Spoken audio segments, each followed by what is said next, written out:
বঙ্গভূমির প্রতি কবিতাটির প্রতিটা লাইন আমি সহজভাবে বোঝানোর চেষ্টা করছি। রেখো মা দাসেরে মনে, এ মিনতি করি পদে।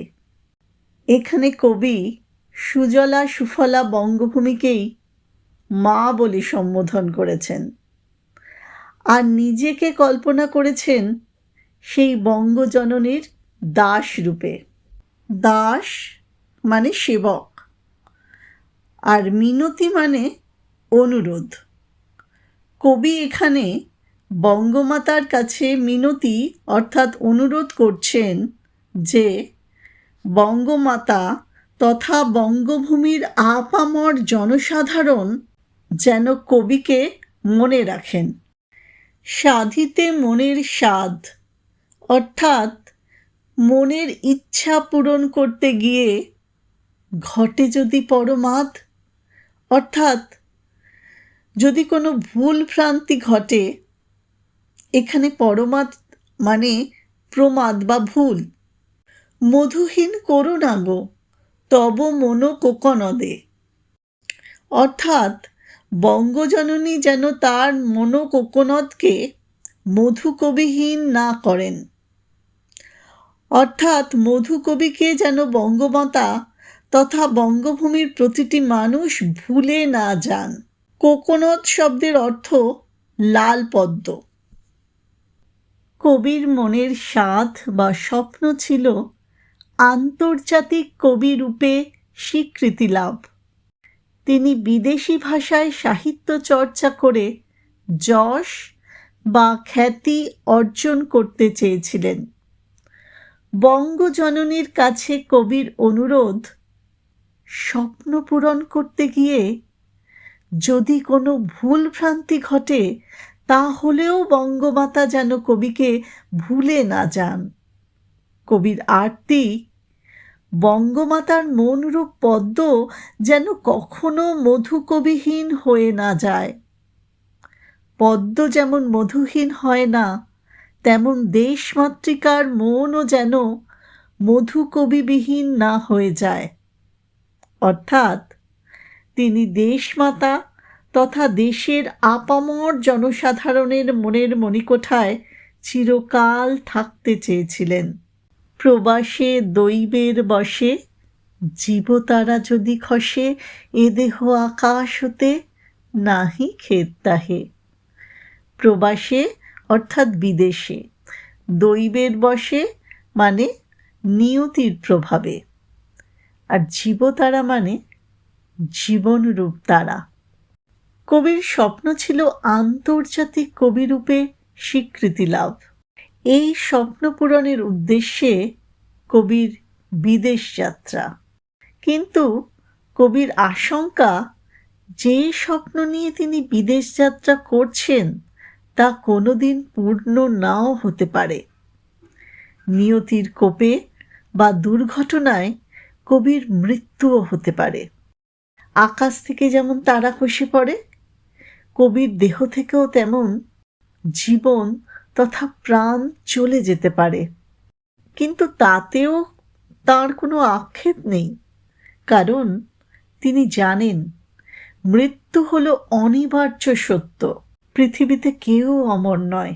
তাই কবি বলেছেন, জন্মিলে মরিতে হবে, অমরকে কোথা কবে, চিরস্থির কবে নীর, হায় রে জীবন নদে।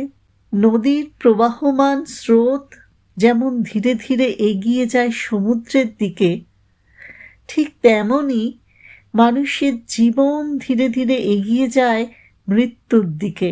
নদীর জলের সাথে প্রাণের তুলনা করা হয়েছে, জীবনের সাথে নদের তুলনা করা হয়েছে। নীর মানে জল। কিন্তু যদি রাখো মনে, নাহি মা ডরি সমনে, মক্ষিকাও গলে না গো, পড়িলে অমৃত হ্রদে। দেশমাতা যদি কবিকে মনে রাখেন, যদি আপন হৃদয়ে কবিকে স্থান দেন, তাহলে কবি দৈহিক মৃত্যুকেও ভয় পাবেন না। এখানে সমন শব্দের অর্থ হল মৃত্যুর দেবতা যম বা যমরাজ। ডোরি মানে ভয় পাওয়া। কবি মনে করেন মৃত্যুর পরেই মানব জীবন শেষ হয়ে যায় না, তার দৈহিক মৃত্যু ঘটলেও মানুষ বেঁচে থাকেন সকলের স্মৃতিতে। মানুষের স্মৃতির জগৎকে কবি অমৃত হ্রদের সঙ্গে তুলনা করেছেন। অমৃত সরোবরে একটি মক্ষিকার পতন ঘটলে তার শরীরে গলন পচন হয় না। মানুষের স্মৃতির জগৎ ঠিক তেমনি। একমাত্র মানুষের স্মৃতিতে মনের মণিকোঠায় থাকতে পারলেই অমরত্ব লাভ করা সম্ভব। তাই কবি অমৃত হ্রদরূপ মানুষের স্মৃতিতে স্থান পেতে চেয়েছেন। সেই ধন্য নরকুলে লোকে যারে নাহি ভুলে, মনের মন্দিরে সদা সেবে সর্বজন।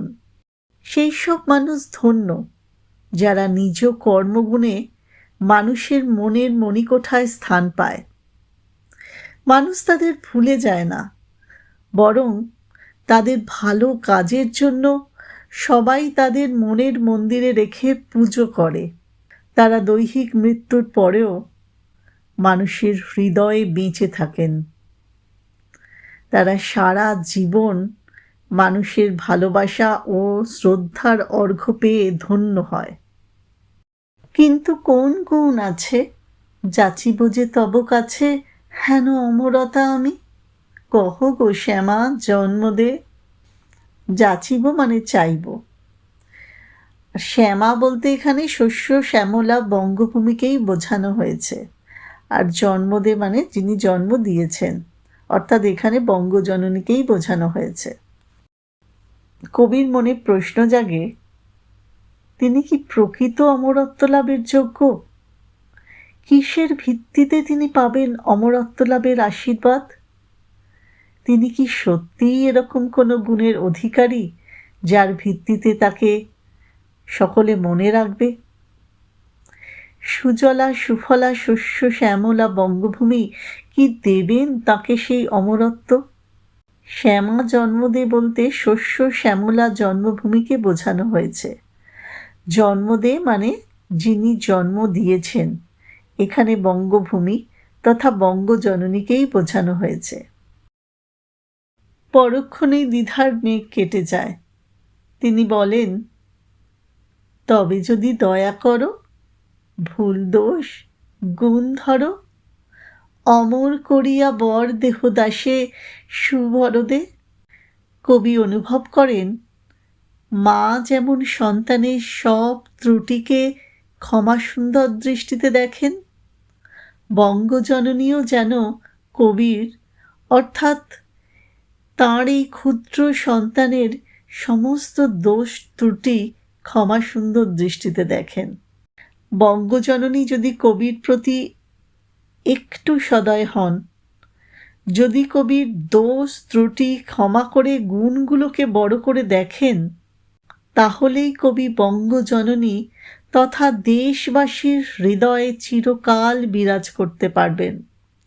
কবির আশা তিনি তাঁর কাব্যকীর্তির মাধ্যমে বঙ্গভূমির প্রতিটা মানুষের মনে চিরস্থায়ী আসন লাভ করবেন। জন্মদাত্রী শস্য শ্যামলা বঙ্গমাতার কাছে কবির অনুরোধ, তিনি যেন কবিকে মনে রাখেন এবং হৃদয় মন্দিরে স্থান দিয়ে অমরত্বের বর দান করেন। সুবরদে মানে যিনি ভালো বর দান করেন, এখানে বঙ্গমাতাকেই বোঝানো হয়েছে। ফুটি যেন স্মৃতি জলে মানসে মা যথা ফলে, মধুময় তামরস কি বসন্তে কি শরদে। আমরা জানি তিব্বতে অবস্থিত মানস সরোবর পৃথিবীর অন্যতম পবিত্র স্থান। এখানে মানস বলতে তিব্বতের মানস সরোবরের কথা বলা হয়েছে। আবার মানস বলতে বঙ্গজননী তথা বঙ্গভূমির প্রতিটি মানুষের মনোলোকের কথা বলা হয়েছে। কবি এখানে মানস সরোবরের সঙ্গে বঙ্গজননী তথা বঙ্গভূমির প্রতিটি মানুষের মনোলোককে তুলনা করে বলেছেন, বসন্ত শরৎ সব ঋতুতে মানস সরোবর যেমন মধুপূর্ণ পদ্মে পূর্ণ থাকে, তেমনি মধু কবিও যেন মানুষের স্মৃতিতে চিরকাল বিরাজ করতে পারেন। কবি বঙ্গভূমির প্রতি কবিতাটিতে বঙ্গজননীর প্রতি এই আরতি জানিয়েছেন। আমার এই ভিডিওটা ভালো করে শোনার পরেও যদি তোমাদের কারোর কিছু বুঝতে অসুবিধে হয়, আমাকে কমেন্টে জানিও, আমি উত্তর দেবার চেষ্টা করব।